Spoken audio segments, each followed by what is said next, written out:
Nombre de otro enemigo silencioso. ¿Y por qué estos videos? Estaba misio, muy misio. En la adolescencia tenía que elegir si me iba caminando y me regresaba en combi, o si me iba en combi y regresaba caminando. Casi siempre tenía un solo pasaje. Un amigo me ayudó mucho en esa etapa. Te mando un saludo, Miki. Y aún así, ni siquiera me daba cuenta que era pobre. Quizá porque mis amigos, los más cercanos, estaban igual de pobres que yo o peor. Y como siempre andaba con ellos, no lo notaba. Estaba desorientado, tartamudeaba, era tímido. No podía decir bajan en la esquina, me moría de la vergüenza. Tenía que esperar a que otro bajase para poder hacerlo yo. En buen romance, estaba perdido. Ahora que lo veo en retrospectiva, creo que mi vida pudo haber sido una de las tantas vidas magras, sin gracia, deslucidas, en fin, una más del montón. Pero gracias a Dios ocurrió un milagro. Me presentaron a una especie de filósofo griego disfrazado de pastor evangélico.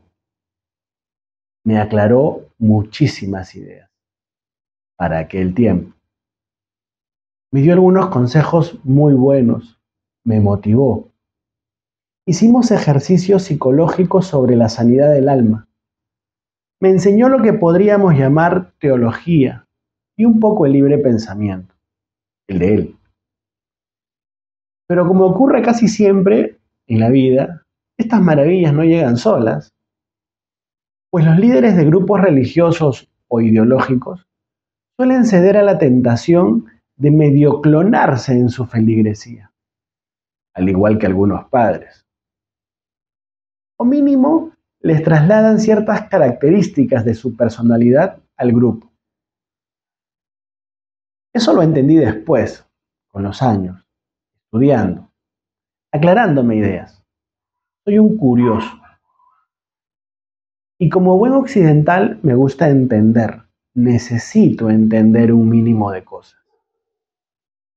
Pero calculo que de ese tiempo y de este modo copié una serie de, valga la redundancia, características que construyeron mi personalidad. Otra interpretación posible es que quizá mi personalidad ya tenía esas características y solo hicimos clic, salieron sencillamente. Creo que una de esas características principalmente fue el dogmatismo. Ahora, ¿qué significa ser dogmático? ¿Qué es ser un dogmático? Según la RAE, siempre ve al diccionario, por favor. Cualquier cosa que no entiendas, al diccionario. Mi profesor de la primaria, el profesor Merino, lo llamaba el mataburros. Dogmatismo es la tendencia o actitud de una persona a mantener sus opiniones como verdades indiscutibles. Otra vez, esta definición merece una repetición. Dogmatismo es la tendencia o comportamiento de una persona a mantener sus opiniones como verdades indiscutibles. La pregunta del millón aquí es, ¿por qué en nuestras vidas tienen tan buena acogida los grupos dogmáticos? ¿Qué se oculta detrás? ¿Por qué enganchamos con ellos? Sean estos religiosos, políticos o ideológicos. Pondré algo de contexto, porque esto debes comprender, para que no caigas, pues. La mayoría de peruanos venimos de hogares disfuncionales. Nuestra tragedia es que no tuvimos a alguien que nos guíe en el largo y delicado proceso del crecimiento. En realidad esto lo deberían haber hecho nuestros padres, pero estos estaban tan o más enredados que nosotros. Esto es tragicómico. Además de ocupados, trabajando casi solamente para la sobrevivencia o compitiendo familiarmente para destacar. Así que en este contexto, cada uno creció como pudo. Entonces, en este particular escenario, enganchamos con cualquier grupo que nos ofrezca un poco de orden, esperanza, algo de contención, incluso que solo nos escuche. Estos grupos regularmente nos devolverán una especie de familia ideal que no tuvimos y que necesitábamos cuando niños. El grupo nos da cierta sensación de pertenencia. Además, nos motiva muchas veces hacia objetivos loables, idealistas y hasta utópicos. Ve al diccionario. Y por eso también lo atrayente. ¿Qué joven no quiere cambiar las cosas? Los jóvenes en su mayoría somos inquietos, alaracosos, estamos vivos. Otra característica de estos grupos dogmáticos es que son extremadamente emocionales. A mi modo de ver, justamente porque apelan a la sensibilidad natural de los jóvenes. Nos acogen con su filosofía de vida, como una madre o como un padre, emocional y psicológicamente hablando. Y claro, nos dan su particular visión de entender el mundo, casi siempre algo cuadriculada, donde solamente ellos y su mensaje nos pueden salvar. Un cóctel en verdad atrayente y embriagador. Por eso, si eres papá o mamá, tienes la responsabilidad de autoeducarte mucho, para que puedas ser capaz de guiar a otro ser humano hasta su mejor versión posible. Ojo, a la de él, no a la tuya. Recuerda el proverbio, educa al niño en su camino, o sea, en el camino del niño. Sintetizando, ¿qué figura entonces está reemplazando el líder de alguno de estos grupos dogmáticos? La figura paterna, la figura guía, la figura líder. ¿Por qué? Porque no se tuvo. Es regularmente el papá el que se ausenta de la familia. A veces decían que iba por cigarrillos, no volvían más. A veces desaparecían sencillamente. Otros ni los conocimos. Otros se iban tras una buena mujer y sus bondades. Y en otros casos, los padres estaban presentes físicamente, pero casi de adorno, con sus propias heridas y problemas. Sean estas adicciones, vicios o vacíos. Hay que decir las cosas como son. La pregunta de cajón que cabe aquí es, ¿trae algún tipo de alteración en el proceso del desarrollo humano la ausencia de un papá? Sí. Se llama condición del padre ausente o herida de abandono.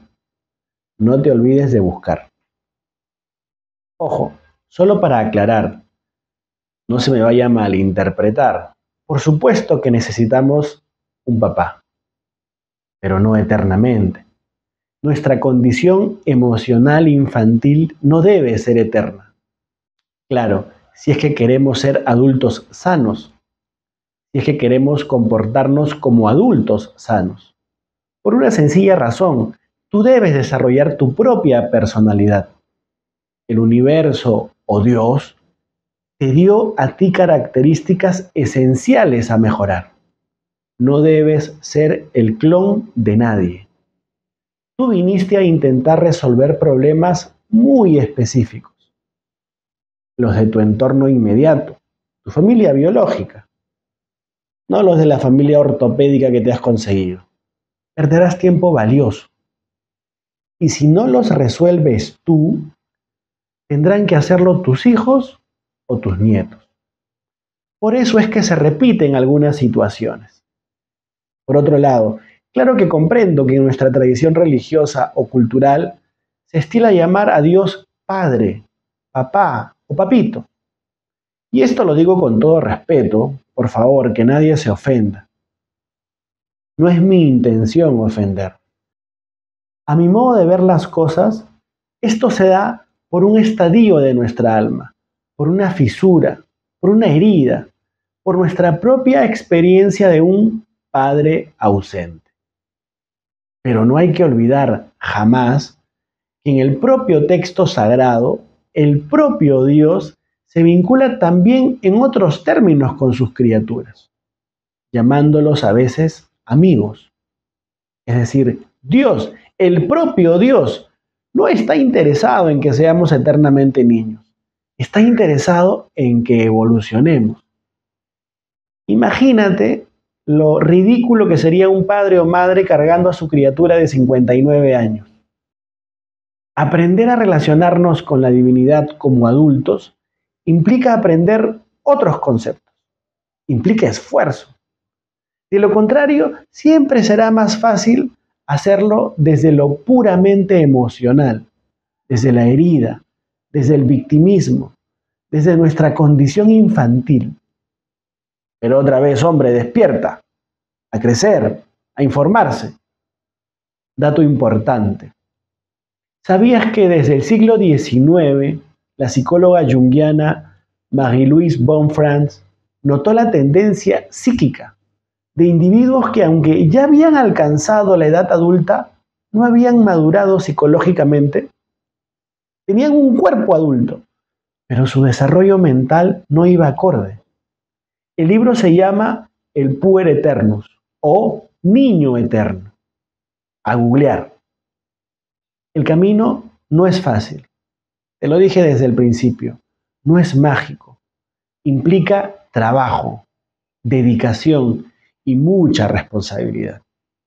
Pero el que saldrá ganando eres tú. Deja de perder el tiempo.